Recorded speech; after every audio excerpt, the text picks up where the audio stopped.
I mean, I think that in the OpenSciEd instructional model, we are asking our kids to take risks all the time.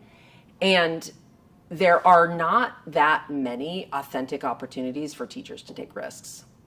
But one of those opportunities is the scientist circle. It's risky. It's hard. You don't have a lot of control all the time.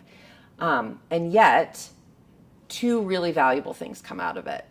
One is that it really is a genuine opportunity for student voice to lead the conversation. And it just doesn't happen like that in many other situations. The other thing is students get to see you taking a risk. And you can name it. You can say, wow, that was not what I was expecting. I don't love that.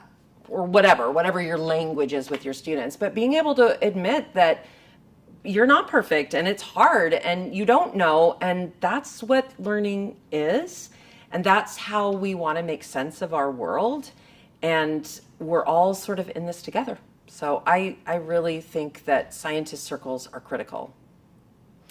And I used to try, like when it was too overwhelming to get everybody to move together, I would sometimes do a modified scientist circle where the kids would just be in their desks and I would, have my piece of paper or whatever, and I'd be projecting it under the document camera.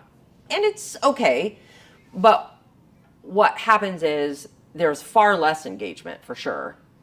And you know what it is? When you do it that way, only the smart kids are the ones that are really going to share their thinking.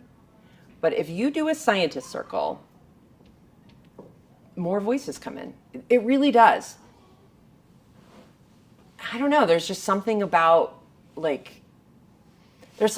sitting in that arrangement that levels the playing field or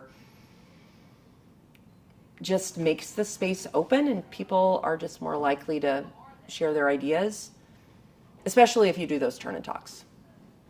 So thinking about when do I know when to end the scientist circle? I used to let it go a really long time. I would just sort of wait until we got all of the ideas out. We would go down all of these different paths. It was so much fun. I loved it. But I lost a lot of kids and it wasn't super meaningful. And then it would take forever. So now what I do is I'm just super intentional about what are the ideas I need to hear, because I know that I need kids, these ideas to surface so that they can ask the questions that we need, that are going to lead to investigations that we need, that are going to ultimately become our storyline where students are navigating their way through.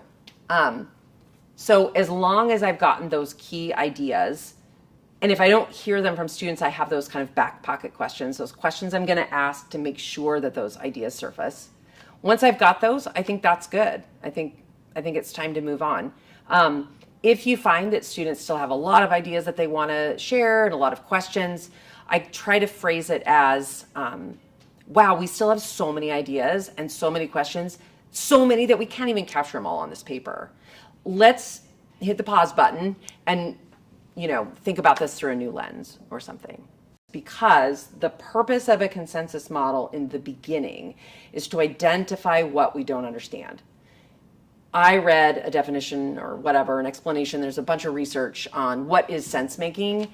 And sense making is literally noticing something, trying to explain it, in the process of explaining, recognizing, oh wait, I don't get this one thing. Then figuring out what you don't get, trying to find out more, and then trying to re-explain it. And so this is the place where we have to get students to go, oh wait, I don't understand this.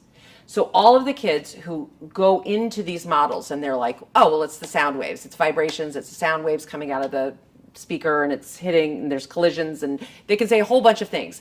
But then you have to help them expose this inconsistency in their thinking. You have to help them see that, wait, what is a sound wave? Wait, what is that? Wait, can you touch sound? What is it? And so knowing that that's where you need to go, sort of everything else is going to fall into place.